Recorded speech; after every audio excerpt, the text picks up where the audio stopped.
Сайн байцгаана уу хүндэт сонсогчдоо. Өнөөдөр Леонардо да Винчигийн талаар ярихаар бэлдсэн болно.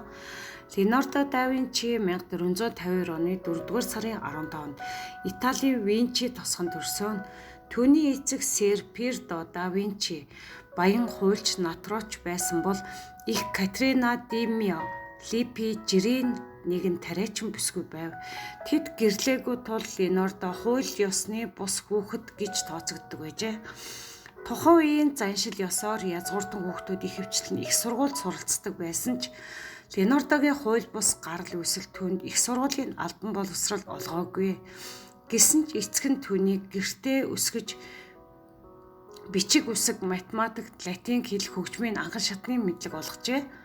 Леонардо багаасаа зураг зурж байгаль ажиллах дуртай байсан тул эцэг нь түүнийг 1466 онд Флоренц хот руу авчирч тухайн үеийн алдартай зураач уран баримлч Андре дель Верроккогийн уралдаанд дагалдан суралцууллаа.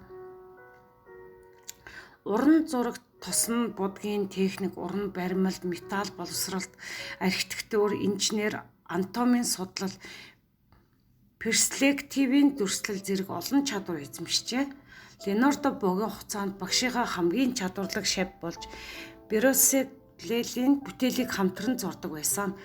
Есүс Христийн сүнчирсэн хэмээх зургийн дүрийг 1472-аас 1475 онуудад зурсан гэж үздэг.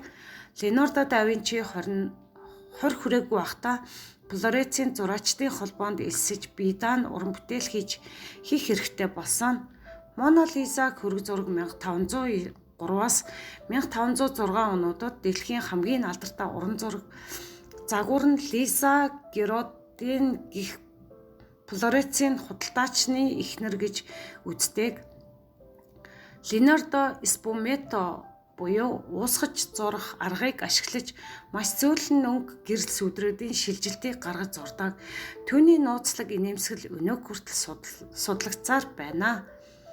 Милан хотын Санта Мария Далия Грация сүмийн хананд дурсан сүүлчийн оройн зоог хөрөг нь 1495-аас 1498 онд Есүс Христ өөрийн шавь нартаагаас сүүлчийн удаа хамт хооллож буй агшин дүрслэлтэн дөрүүдээ сэтгэл хөдлөлгөө нь гэрэл сүдрийн нарийн уусгалтай зураг үнэхээр гайхамшигтай. Хүний биеийн төгс харилцаа дүрсэлсэн шинжлэх ухааны судалгааны зураг Ромын архитектур Битуковын хүн 1490-ад онд гаргана хэмжээсийг судалж хүний биетэй харьцуулан үзүүлсэн бүтээл юм а. Миланы язгууртан хатагта Сицили галерейны гүнжиг 1490-ээс 1495 онд хөргийгэн бүтээжээ. Леонардо зөвхөн уран зураг зурхаас гадна маш олон зохион бүтээл механикийн судалгааг хийсэн. Түүний гаргасан инновацууд шүхэр нисдэг тэрэгний загвар гаргаж орчин үеийн онгоцны жигүүрийн бүтцийг судлаж байсан. Бууны хурдыг нэмэгдүүлэх олон торхтой их бууны загвар гаргасан танкны анхны загварыг бүтээж байжээ. Усны гадаргуу дээр хөвөх гүүр шумбагчийн анхны загварыг бас бүтээж судалж байсан. Тухайн үеийн Милан хотын бохирын асуудлыг шийдэхийн тулд ариун цэврийн байгууламжтай өргөн гудамж бүхий шинэ хот төлөвлөлтийн төсөл дээр ажиллаж байжээ. Хүний биеийн булчин, арга яс, эргэтэн, судасны тогтолцоог маш наривчлалтай зурсан. Түүний 200 гаруй анатомийн судалгааны зургууд 16 дугаар зуунд Европын анагаах ухааны хөгжилд их хувь нэмэр оруулсан. Леонардо да Винчи амьд ахуйдаа албан ёсоор шагнал хүртээгүй ч тухайн үеийн хаад ноёд түүнийг ихэд үнэлж ивент итгэж байсан. Леонардо Споррица Миланы захирагч түүнийг 17 жилийн турш Миланд ажилуулсан. Францын хаан Францис түүнийг Францад урьж зөвлөхөө болгосон. Медичагийн Флоренцийн удирдагчид Леонардог ивент итгэгч бүтээлүүдийг нь дэмждэг байсан. Да Винчийн тогоо энэ сарны урд хэсэгт байрлах том хэмжээний тогоо юм. Олон улсын одон орон судлалын холбоо уг тогоог Да Винчигийн нэрээр нэрлсэн бөгөөд түүний шинжлэх ухааны инженерчлэлд оруулсан хувь нэмрийг маш өндөрөөр үнэлжээ. Лаврын музей Францад Да Винчигийн хамгийн алдартай бүтээлүүдийг багтаасан түүхэн үзэсгэлэн гаргасан. Америк нэгдсэн улсын Их Британи, Герман зэрэг олон улс Да Винчигийн уран зураг, инженерчлэг, шинжлэх ухаанд оруулсан хувь нэмрийг онцолсон олон эрдэм шинжилгээний ажлуудыг танилцуулсан арга хэмжээнүүд зохион байгуулдаг байсан. Орчин үеийн инженерчлэл, урлаг, уран зохиол дэх нөлөө Леонардо да Винчигийн зурсан уран зураг, бүтээсэн зохиол бүтээлийг өнөөгийн урлаг, архитектур, инженерчлэл, шинжлэх ухаан зэрэг салбарууд жишээ болгон заагддаг. Мөн Моно Лиза хөрөг зураг, сүүлчийн зоог зэрэг алдартай бүтээлүүд дүрслэг урлагийн перспектив, анатомийн нарийн судалгааг, өнгөний зохицол зэрэг хэрхэн ач холбогдол өгснгийг харуулдаг.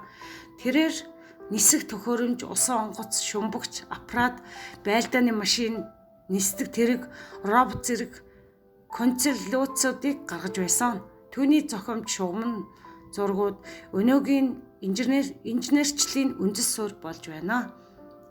Анагаах ухаанд Да Винчигийн хүний биеийн анатомийн булчин эрхтний наривчлсан судалгааг хийж одоогийн анагаах ухааны шинжлэх ухаанд арга барилыг хөгжүүлэхэд тусалсан. Леонардо 1519 оны 5 дугаар сарын 2-нд Францын